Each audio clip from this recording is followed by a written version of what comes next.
Madura katanya organisasi yang paling banyak pengikutnya NU. Nah, alhamdulillah ahli sunnah wal jamaah itu ada wadahnya. Jadi wadahnya ahli sunnah wal jamaah di Indonesia itu Nahdlatul Ulama. Di beberapa negara ahli sunnah wal jamaah itu nggak punya wadah, makanya kocar kacir. Wahabi punya wadah di Saudi, makanya Wahabi utuh. Syiah punya wadah di Iran, makanya Syiah utuh. Nah, ahli sunnah wal jamaah di Indonesia punya wadah, namanya Nahdlatul Ulama, makanya utuh. Nah, makanya kita alhamdulillah punya wadah, jadi kita bisa masuk. Mulai dari sebelum lahir sampai mati diurus sama Nahdlatul Ulama. Kalau Wahabi nggak ngurus, mati nggak diurus, sudah masukin kubur, udah selesai, udah dada.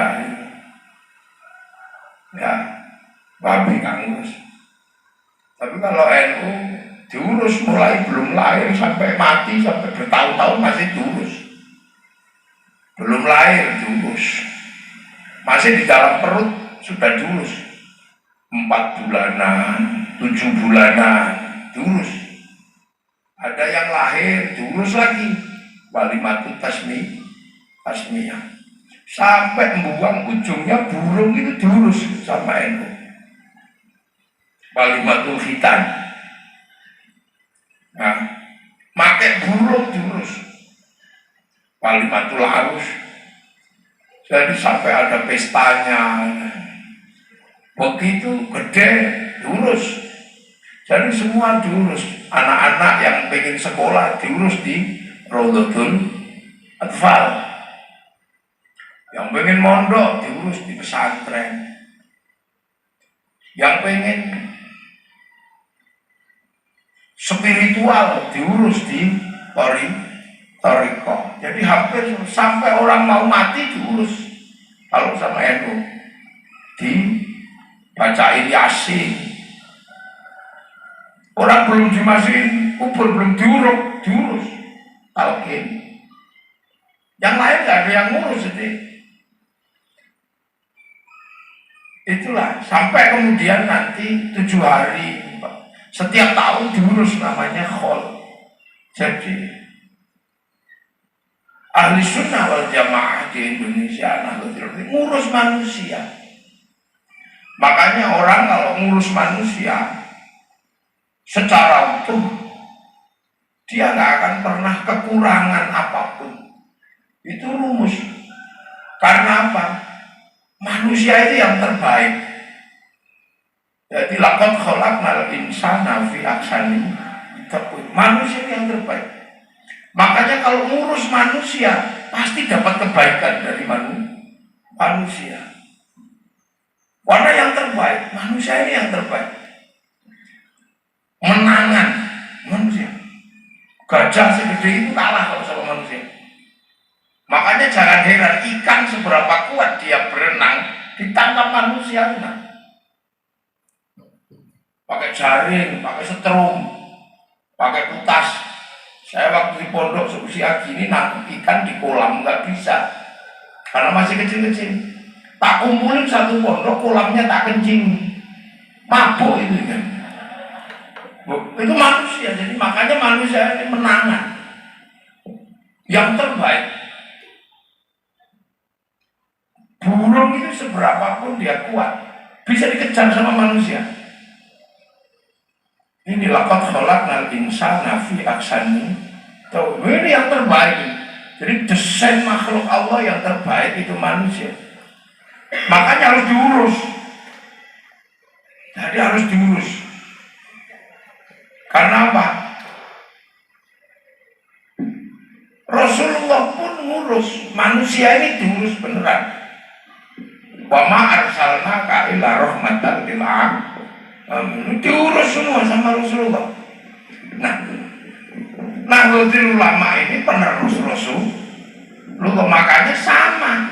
Rasul mengurus semua manusia, NU juga ngurus, ulama-ulama juga ngurus semua manusia.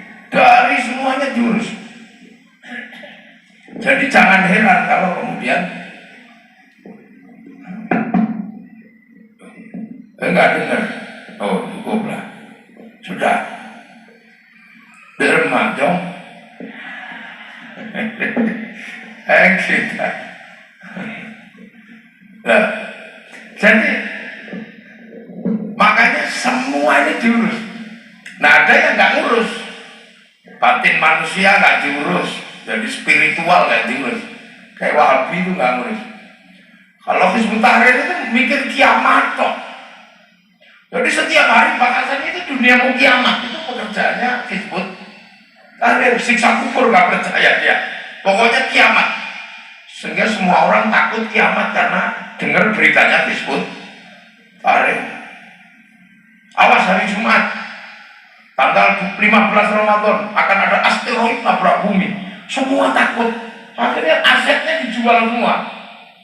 Diberikan sama ketua panitia hari kiamat. Ternyata Sabtu belum terjadi, gagal.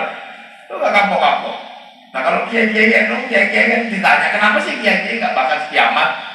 Ya karena kiamat itu bareng-bareng, jadi gak usah terlalu serius dibahas. Karena begitu belum mati semua. Apa yang dibahas? Emang kiamat itu kayak listrik mati, jadi harus dibahas gini kan. Ada kayak Ikhwanul Muslimin, dia hanya ngurus bagaimana persaudaraan hanya sesama kaum muslimin. Dia nggak mau dengan yang lain. Pokoknya ketemu yang lain ini al-wala wal-barok, teman musuh. Sampai akhirnya karena pikirannya begitu terus terjadi keributan besar di Mesir karena begitu lihat orang yang bukan Ikhwanul Muslimin kacau gitu. Akhirnya ngamuk sak Mesir. Ikhwanul Muslimin Mursi ketuanya digantung sendiri sama orang Mesir. Jadi dunia ini isinya sudah macam-macam. Nah kebetulan di Indonesia ini ada wadahnya namanya Nahdlatul Ulama. Ngurus manusia, diurus semua. Dari mulai belum lahir sampai mati sampai diurus semua. Gak ada yang kelewat satupun. Makanya jadi besar. Organisasi terbesar NU. Kenapa? Karena ngurus manusia dengan serius. Walaupun kemudian nggak jadi kaya karena uangnya habis untuk ngurus. Punya kambing dikit dipotong untuk khol. Punya ini habis untuk khol. Makanya yang lain jadi besar karena nggak terlalu ngurus manusia, nggak khol, nggak mulutan, nggak apa, jadi duitnya untuk. Makanya masjidnya bagus-bagus, sekolahannya bagus gitu ya. Itu enggak. Ini. Jadi kita ini tanya loh. Manusia ini kalau nggak diurus bahaya. Karena manusia ini makhluk spesial yang habisnya itu nggak di sini, habisnya itu di akhir. Di akhirat melakukan perjalanan dan harus diurus. Harus diurus. Nah, makanya diurus beneran sampai mati lahir belum diurus. Karena kalau enggak dia menangan. Ini makhluk yang terbaik ini menangan. Gunung itu utuh ketika nggak ada manusia. Begitu manusia datang, habis itu gunung. Loh, manusia ini senang. Makanya orang Madura ada cerita ngejar ikan sampai ke Thailand itu. Orang Sumeneb tangkap ikan di Thailand dimarahi. Kamu melanggar batas negara kami loh. Ikannya saya kejar dari Sumeneb Pak. Itu ada. Loh, ini manusia ini. Padahal kalau lahir itu paling lemah manusia itu. Gak ada makhluk paling lemah ketika lahir Kak, seperti manusia. Tapi kalau sudah besar, menangan. Kecil dikasih minum susu, besar keras dikit gitu. Tapi kalau udah gede, arak masuk. Belum manusia. Kecil dikasih makan pisang, besar dikit gitu. Kalau udah besar, aspal masuk. Aspal, cor masuk semua itu. Duh, Jangan dikira bau yang paling harum dicium-cium, parfum, bau busuk ujungnya kuku diutek-utek, dicium, itu manusia. Kadang utek-utek silet itu dicium. Burit ya, kalau ini, ya burit. Dulu saya pernah diajari katanya burit nabuan celeng gitu. Ya, ada teman kita Abrori itu yang ngajari dulu itu Abrori yang pakai blangkon. Diajari ke burit nabuan celeng ker-ker. Teyeng, kareden, asesek, tol bentol, katanya ada begitu. Saya gak ngerti artinya. Tiba-tiba saya punya teman menjawab saya, kamu diajari siapa? Kan teman saya banyak, ada Abrori, ada Rafaizi, terus ini siapa? Yang pengasuh muda gulu-gulu ini. Fikri, Acing, macam-macam banyak. Jadi saya sedikit banyak tahu bahasa Madura. Nah, ini kalau nggak diurus manusia ini bahaya ini. Makanya diurus betul, semua diurus. Nah, makanya kalau orang itu ngurus manusia sebagai makhluk terbaik, dia akan dapat kebaikan. Ada orang itu nggak ngurus macam-macam, cuma ngurus nya manusia. Ngurus tahu kan? Apa itu kalau bahasa sininya gini? Tahe ya. Ngurus tahenya manusia, dia bisa menjadi kaya raya karena bikin pabrik pempes. Itu karena ngurus manusia. Makanya orang kalau hidupnya miskin pasti jarang ngurus manusia. Bank-bank itu kenapa bisa kaya?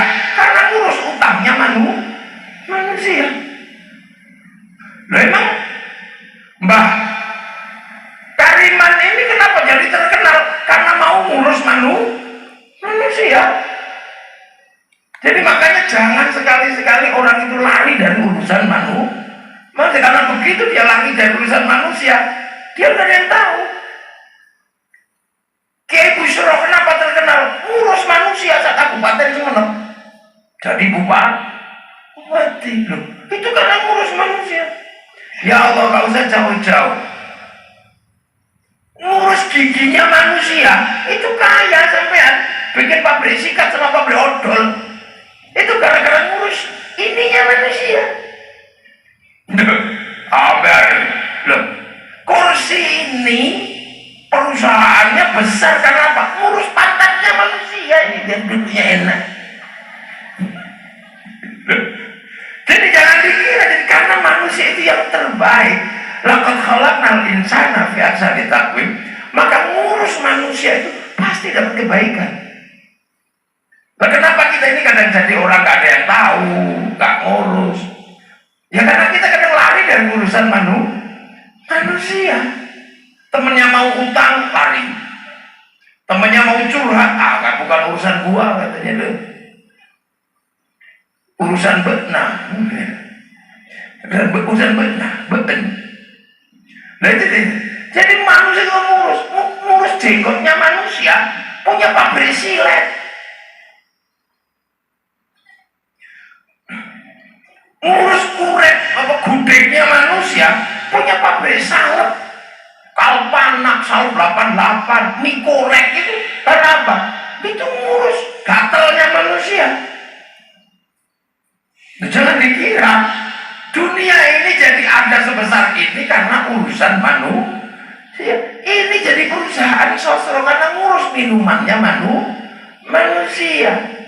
Sampai ini dari Cina datang ke sini, Amerika datang, ini ngurus mulutnya manusia. Nah ya, orang Madura kemana-mana jualan sate, ngurus mulutnya manusia. Orang ngurus hidupnya manusia itu kaya loh. Disembung tetap kebiok itu. Ngurus mencretnya manusia aja kaya, bikin pabrik introstop. Jadi dunia ini makanya orang-orang yang hebat itu sebenarnya siapa sih? Orang yang mau ngurus manusia. Makanya khairun nas anfa'uhum. Jadi orang kalau menjauh dari urusan manusia, dia pasti akan menjadi orang yang dia Ya sedia saja. Orang bertapa itu juga kenapa? Karena pengen ikut menjadi penyelesai urusan manusia. Di mana ada di sini yang gak ada urusannya sama manusia? Jeruk ini naik ke sini karena ngurus kiai yang juga manusia. Kacamata ngurus manusia burem. Nah, ayo coba urusan bibir ini loh, bibir manusia diurus. Itu jadi kaya karena pakai lipstik. Gigi manusia kalau diurus ada pabrik pagar. Apa itu pagernya gigi? Behel. Nah, itu kan itu.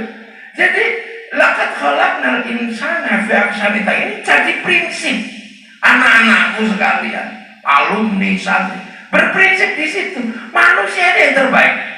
Jadi jangan sekali-sekali kita hidup menghindar dari urusan manusia. Begitu kamu jauh dari urusan manusia, maka kamu akan ketinggalan kereta. Nggak ada yang tahu kamu ngapain. Makanya seluruh produksi, seluruh mesin kehidupan ini adalah sebenarnya karena ngurus manusia. Gitu. Akan tetapi manusia dengan urusan-urusannya yang macam-macam itu, yang ahsani taqwim ini, ternyata ada rumus yang gak bisa dihindari. Tsumma radadnahu asfala safilin, akan menjadi yang terburuk.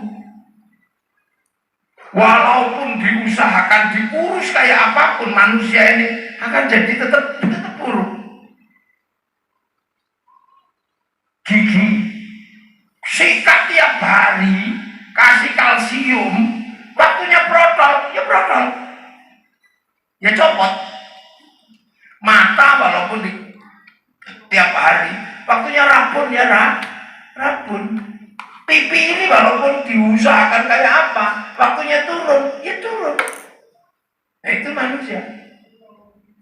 Jadi jangan lupa bahwa manusia punya hukum alam yang semenjak zaman Nabi Adam sampai nanti hari kiamat hukumnya sama. Tsumma radadnahu asfala safilin. Ini rumus. Makanya, nah itu hilang. Jadi orang ini akan sampai ke titik yang terburuk. Sampai ketika mati lebih berharga ikan dari manusia. Bahkan mayatnya ikan, orang masih berburu untuk goreng. Nah, mayatnya manusia, orang berburu untuk buang. Cepet masukkan tanah yang dalam, bila perlu injek. Sudah gak peduli itu mau kiai mau siapa, kalau masuk situ ya diinjakin.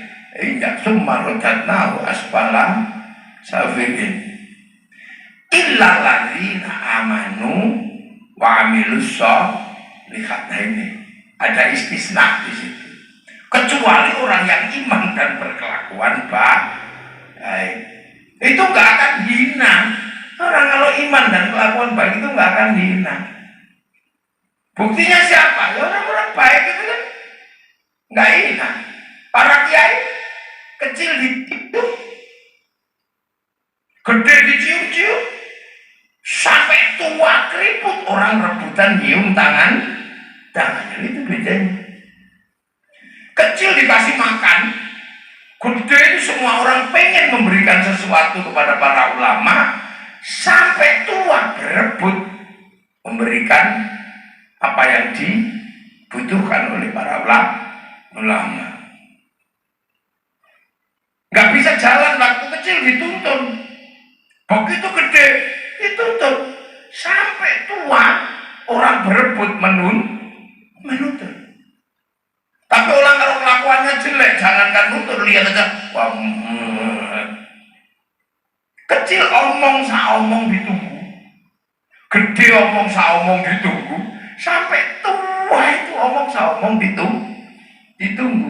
Beliau itu bedanya amanu wa amilus sholihat. Kenapa? Karena amanu ini adalah orang yang punya predikat khusus untuk selamat sampai kepada akhir kehidupan aman wa amilus sholihat.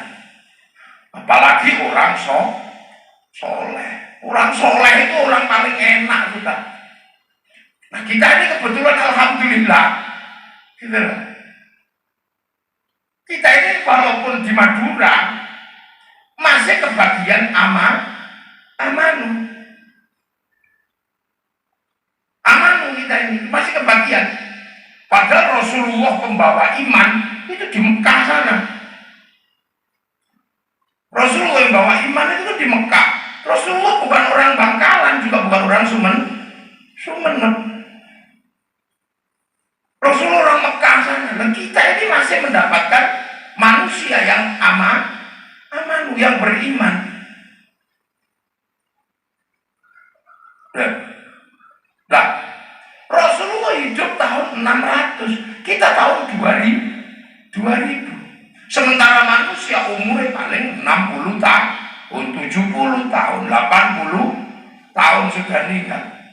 Artinya bahwa ada orang-orang yang menjadi mata rantai iman kita kepada Allah sampai kepada Rasulullah. Nah, terhadap orang-orang yang menjadi penghubung iman yang demikian jauh, Allah menyampaikan walladzina ja'u min ba'dihim yaquluna rabbana ighfir lana wa li ikhwanina alladzina sabaquna bil iman.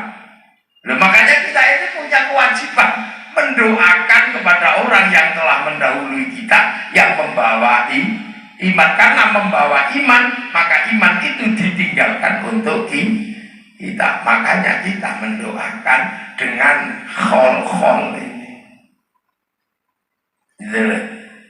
Nah, orang yang belakang mendoakan itu, kalau tidak bikin khol, kalau yang datang setahun 2 tahun waktu meninggalnya ada, bisa. Nah, yang meninggalnya jauh dan kita datang belakangan, sementara semuanya harus mendoakan yang datang belakang. Bagaimana caranya? Orang yang datang 100 tahun baru bisa mendoakan, agar yang datang 200 tahun berikutnya bisa mendoakan. Jadi bikin khol. Jadi khol itu adalah strategi para ulama agar orang yang datang belakang sejauh apapun jarak waktunya tetap bisa mendoakan. Loh, jadi yang dikerjakan kiai itu ilmiah.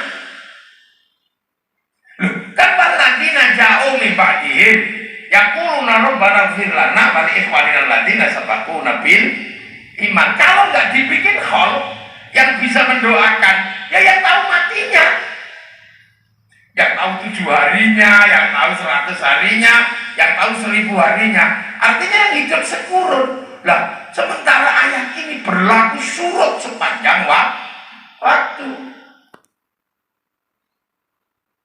Enggak kan?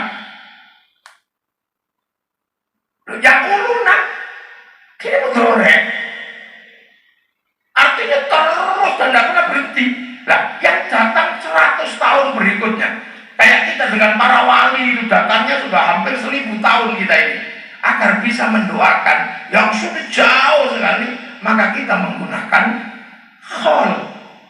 Ini strategi ilmu dari walladzina ja'u min ba'dihim yaquluna rabbana ighfir lana wa li ikhwanina alladzina sabaquna bil iman.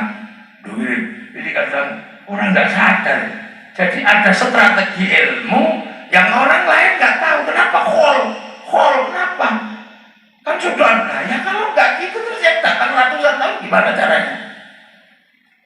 Nah, makanya Islam ini tidak pernah meninggalkan jejak orang-orang sebelumnya.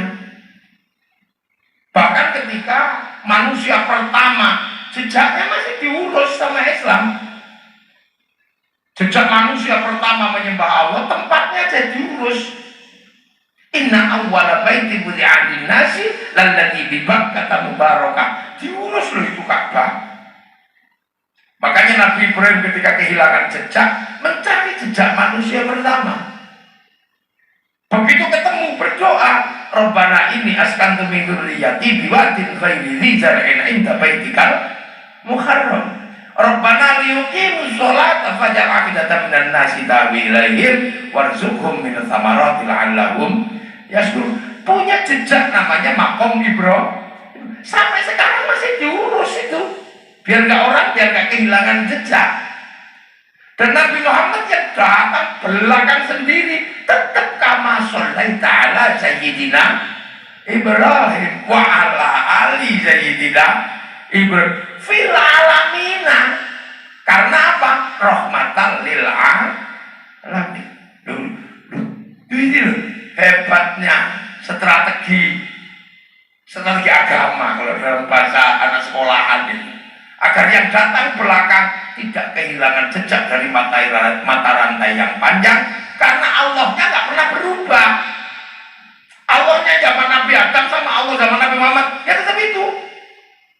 Allah yang dimusuhi iblis ya itu, yang dipatuhi malaikat ya itu. Makanya kadang kita ini lucu kalau bulan Ramadan, patuh sekali sama Allah. Padahal Allah yang kita patuhi di bulan Ramadan adalah Allah yang kita ingkari sepanjang bulan sebelum Ramadan. Sama-sama aja, Allahnya sama. Kalian ini lucu makanya. Allahnya sama. Kalau Ramadan itu patuh ruku. Padahal Allah di bulan yang lain itu juga Allah yang sama. Dulu makanya nggak boleh. Jadi agar orang tahu runutan ini. Makanya strateginya dibikin khal. Gitu. Nah, orang iman ini yang akhirnya kemudian berakibat pada apa? Amal soleh. Itu amal soleh. Karena apa? Punya alur hidup. Nah, orang soleh itu punya mata rantai yang panjang. Karena kesolehan yang dibariskan oleh Nabi Muhammad adalah bagian dari pelajaran kesolehan semenjak laqad khalaqal insana fi ahsani. Dan semenjak dibikin awal, kesolehannya beruntun. Loh, makanya orang belakang tidak boleh lupa terhadap orang-orang soleh ini. Maka setiap sholat jangan kamu lupa untuk mendoakan orang soleh. Maka mau Muhammadiyah, mau Syarikat Islam, mau NU, mau Allah Barkabiro, mau Allah Baik, tetap dia akan menyebut wa ala ibadil ais sholihin. Jadi jangan pernah lupa, pasti wa ala ibadil ais sholihin. Makanya amanu wa amil sholihat ini dia abadi kebaikannya. Makanya orang soleh itu kesolehannya bisa diwarisi anaknya. Yang lain kan ya bisa, tapi soleh ini gak bisa diwarisi. Buktinya ada di dalam Al-Quran. Kisah Nabi Khidir sama Nabi Musa. Nabi Khidir bunuh orang, Nabi Musa protes, ya Khidir kenapa kamu bunuh? Dia besok kalau gede rusak, ada kapal dilubangi, kenapa kau lubangi ya Khidir? Nah ini besok ini nanti ada penjahat di sana, nanti daripada dirampas. Masuk kampung ngasih minum, minta minum nggak dikasih. Sudah minta minum nggak dikasih, tapi malah memperbaiki rumah. Kenapa malah kau perbaiki ya gitu? Iya, di dalam rumah ini ada tinggalan untuk anak dua ini. Wakana abuhuma sholihan. Orang tuanya soleh. Jadi makanya orang soleh itu enak. Kenapa didoakan oleh orang seluruh dunia? Makanya orang soleh itu punya pancaran kebaikan yang kalau orang berada di sekitar orang soleh akan mendapatkan hawa, akan mendapatkan rasa baik, rasa nyaman dan rasa aman, karena dia sedang diinstal oleh orang seluruh dunia yang gak pernah berhenti. Makanya kadang orang-orang tua kita itu kan kalau ketemu ya ini doakan mudah-mudahan anak saya jadi anak soleh, bukan jadi orang kaya gitu enggak, tapi anak soleh, karena soleh itu adalah lingkaran kebaikan yang berkesinambungan dari waktu kurun sampai nanti akhir zaman. Wa'ala ibadillahis sholihin. Makanya orang soleh itu kalau sampean pusing, deket-deket aja sama orang soleh. Kita semua akan mendapatkan pancaran dari doa seluruh dunia. Makanya obat hati itu ada namanya berkumpul bersama orang soleh, dan itu yang paling ringan, karena obat hati yang jumlahnya 5 itu sulit semua. Yang pertama baca Quran sekalian makna Malah sulit itu kalau yang nggak bisa baca Quran. Umat sampean. Sholat malam, mendirikan sholat malam ngantuk, capek, perut lapar, capek, lelah, zikir malam, capek. Yang paling mudah apa? Berkumpulan sama orang soleh. Makanya orang soleh itu jangan medit. Apa medit itu? Jangan kerek. Jangan.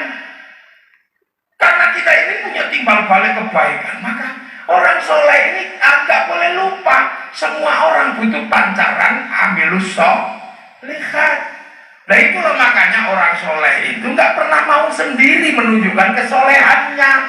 Pasti dia bagi kesolehannya agar semua dapat barokah. Makanya orang soleh itu kalau doa nggak mau sendiri, cuma nggak mau. Pasti dia ngangkat tangannya, bunyinya banter, yang lain agar dapat barokahnya, terlibat dalam doanya orang soleh, ikut bersama berdoa, kiainya doa, yang lain mudahnya amin, amin. Kalau kecapean, amin. Kiainya paham, walhamdulillahirobbil alamin, ini amin. Ya Rabbal alamin. Loh, begitu semakin banyak yang ikut orang soleh ini, pancaran kesolehannya, akhirnya nggak cukup satu masjid, dibawa ke alun namanya Istighosah Kubro. Begitu Istighosah Kubro, orang soleh ini barokah apa? Bakul tahu dapat barokahnya, karena terus jualan tahu di situ, jualan balon, jualan mainan, jualan arum manis, pasar malam bergerak. Akhirnya barokahnya orang soleh, ada transaksi jual beli, hasilnya untuk dibawa pulang oleh yang jualan, untuk bayar SPP anaknya, duit barokah, anaknya insya Allah akan barokah. Lu makanya orang soleh itu gak pernah mau sendiri. Dikir, ya gak diem dia. Pasti bunyi la ilaha illallah, la ilaha illallah, supaya yang lain mendengar dan bisa menirukan.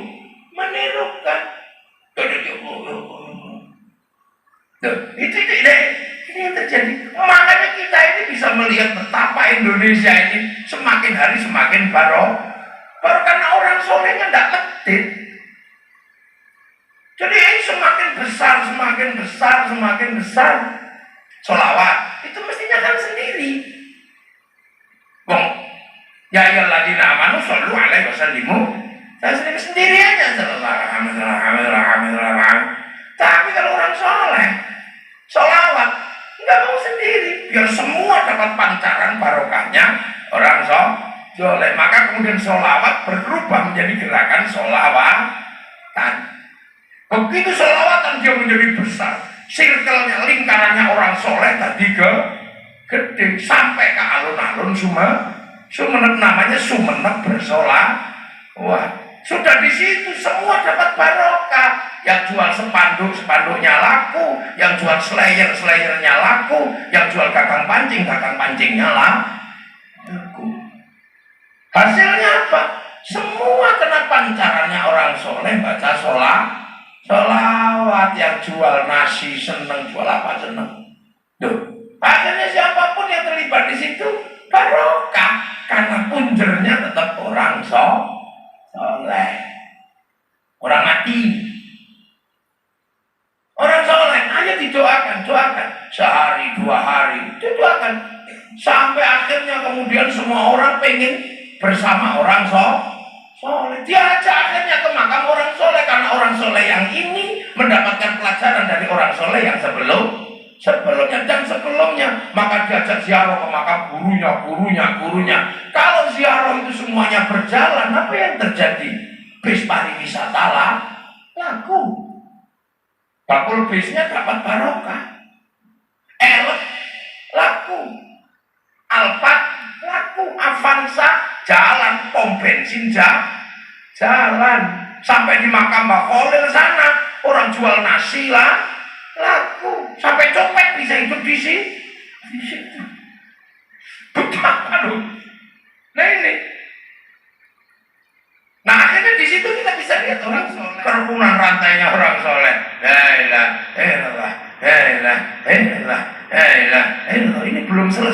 satu rombongan besar datang, sallallahu ala Muhammad, sallallahu ala Muhammad. Belum selesai dua ini, datang lagi rombongan. Ibadallah, rijalallah, akhizuna liajalillah, akunu'am nanalillah, zanakbaha bifadlillah. Belum selesai, datang lagi. Ila kadratin Nabi al-Mustafa Muhammadin sallallahu alaihi wasallam. Itu belum selesai, makam itu coba zaman datang. Contoh ke makam Mbak Kholil, di makam-makam wali itu kan beda-beda satu rombongan. Tahu-tahu ada satu yang datang pakai baju banser. Ini jangan-jangan mau mengambil apa ini? Gak taunya buka jaketnya, ada speaker kecil itu. Rombongan dari Sumeneb, ditunggu di bis. Ya biasa aja loh. Lah akhirnya terjadilah pola hubungan ziarah sana.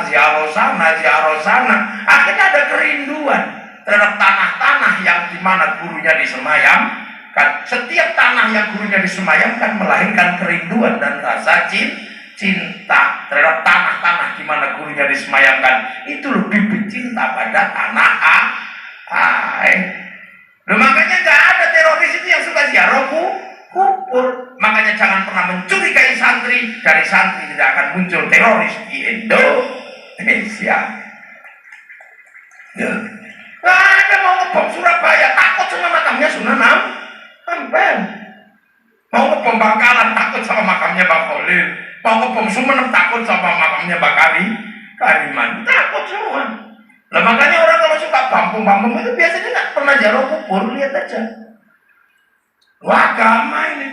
Dan orang soleh itu tahu diri. Terutama orang soleh yang sakti, tahu diri. Kalau yang nggak sakti, biasa aja.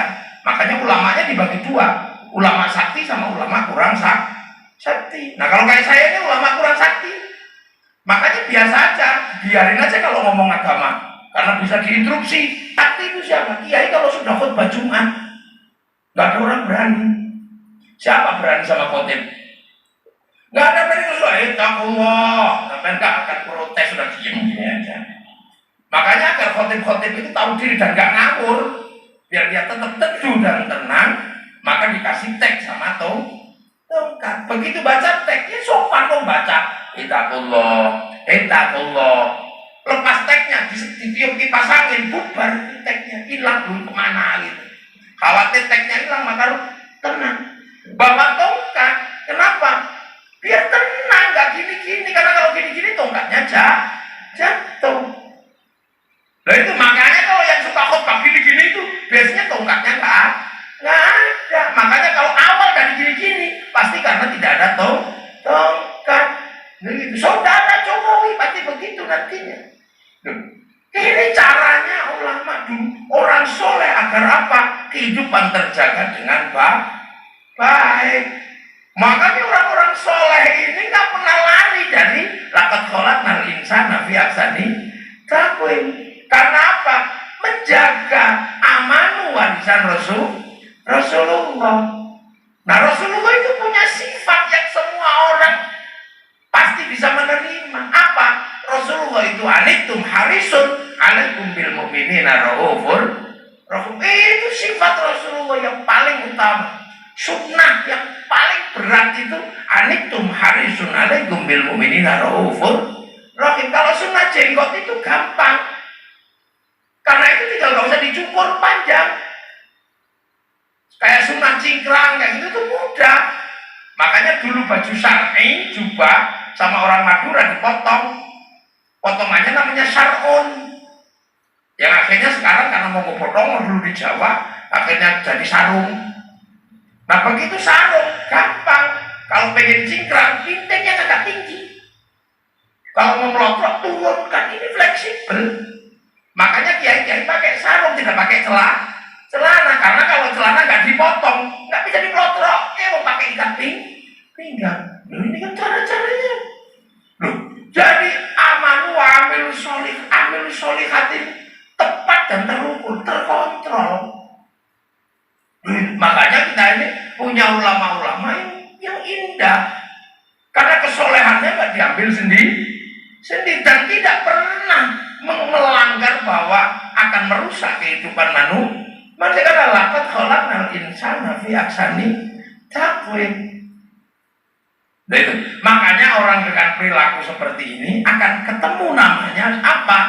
Namanya falahum ajrun ghairu mamnun. Orang yang seumur-umur ngurus manusia ketika mati, ya kuburannya tetap rame, lahir rame, besar rumahnya rame, banyak orang, meninggal rumahnya rame kuburannya.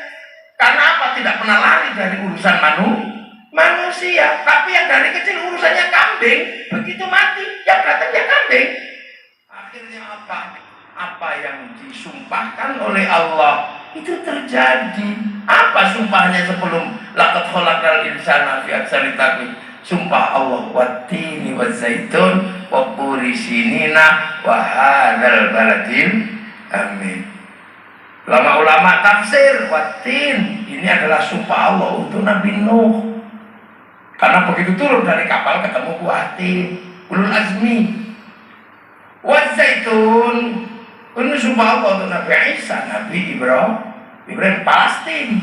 Wa turi sinin gunung Tursina ini untuk Nabi Musa. Untuk Nabi Muhammad apa? Wa hadzal baladil amin, dan demi keamanan bangsa dan negara. Karena Rasulullah ketika lahir manusia sudah waja'alnakum syu'uban wa qabaila lita'arafu. Rasulullah lahir itu sudah punya tanggung jawab mengamankan manusia yang berbangsa-bangsa, bersuku.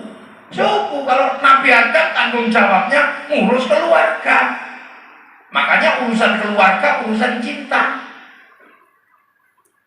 Nabi Ibrahim urusan manusia menyembah berhala dan urusan Namrud, baru suku-suku kecil. Tapi begitu Nabi Muhammad tahun 571 lahir, Nabi Muhammad sudah punya tanggung jawab menyelesaikan problem-problem kebangsaan. Karena apa? Contoh 571 berarti tahun 610 Rasulullah dapat wahyu, itu adalah baru kemarin. 571 Indonesia sudah punya kerajaan besar. Tahun 300 di Kutai Kartanegara sudah punya kerajaan Kutai. Tahun 400 punya kerajaan Kanjuruhan di Malang. Sumeneb sudah berdiri kerajaan. Di Sulawesi sudah berdiri kerajaan. Bahkan ada prosa terpanjang dunia namanya Lagaligo. Tahun 600 di Jawa Tengah sudah berdiri kerajaan Mataram. 500 berdiri kerajaan Kalingga. Cina sudah menjadi kerajaan besar. Eropa sudah jadi kerajaan besar. Yunani sudah punya Tuhan namanya Zeus, punya istri namanya Hera, punya anak namanya Hercules, sudah punya. Di sini sudah ada Sang Hyang Widi, Sang Hyang Wenang, sudah ada, semuanya sudah komplit. Jadi yang dihadapi ketika Rasulullah jadi nabi adalah apa? Bangsa-bangsa yang sudah maju, bangsa-bangsa yang sudah beradab. Yang jahiliyah itu waktu itu hanya di Arab sana. Jadi jangan dikira jahiliyah itu Indonesia, enggak disebut Allah. Ini sudah maju. Makanya tahun 1200 kita sudah menjadi bangsa terkuat di dunia. Ketika Arab ditaklukkan Mongolia, Cina ditaklukkan Mongolia, Eropa ditaklukkan Mongolia, begitu menyerang Nusantara, dihajar sama pasukan Kertanegara. Negara yang penasihat perangnya adalah orang Sumeneb yang namanya Arya Wiraraja. Di Sumeneb ini gudangnya orang hebat, inisiator dan ketua strateginya orang Sumeneb. Paling sekarang berdebat Sumeneb kalau Lumajang, itu aja. Tapi saya lebih percaya orang Sumeneb. Itu. Dari sini sudah mengatur strategi seperti itu. Maka ketika Islam ini Rasulullah menjaga betul tentang wahadal baladil, menjaga keamanan bangsa dan negara. Karena kalau itu gagal, manusia akan rusak. Karena akan ada perang. Kalau itu gagal, akan ada kerusakan agama. Karena manusia sudah beragama yang berbeda-beda. Kalau ngotot salah menjelaskan Islam, akan bertempur dengan agama yang lain. Kalau sudah bertempur, maka kemudian manusia rusak, agama juga rusak.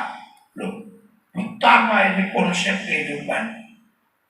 Loh, makanya ulama-ulama begitu Indonesia ini sudah jalan. Makanya di dalam Al-Quran ada wakafa billahi syahida. Rasulullah sendirian, belum ada teman. Muhammadur Rasulullah.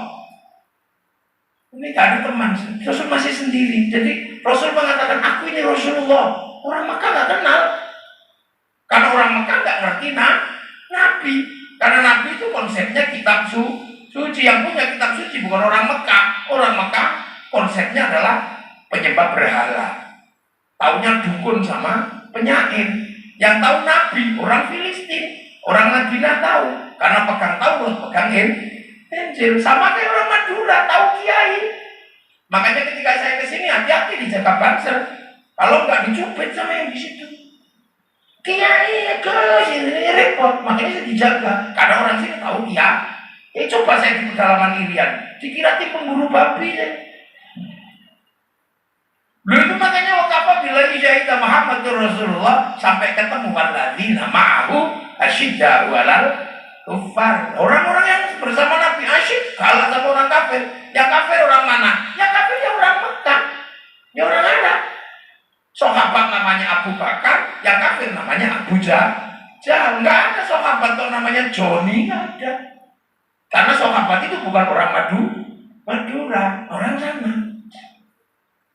Dan itu proses itu di sana sampai akhirnya ketemu jalan keluar yang berbeda agama lakum dinukum waliyadin, sampai berdirilah namanya piagam Madinah. Ruhama ubainahum tarohum rukaan sujada yabtaquna fadlan minallah wa ridwanan simahum fi wujuhi min atharis sujud.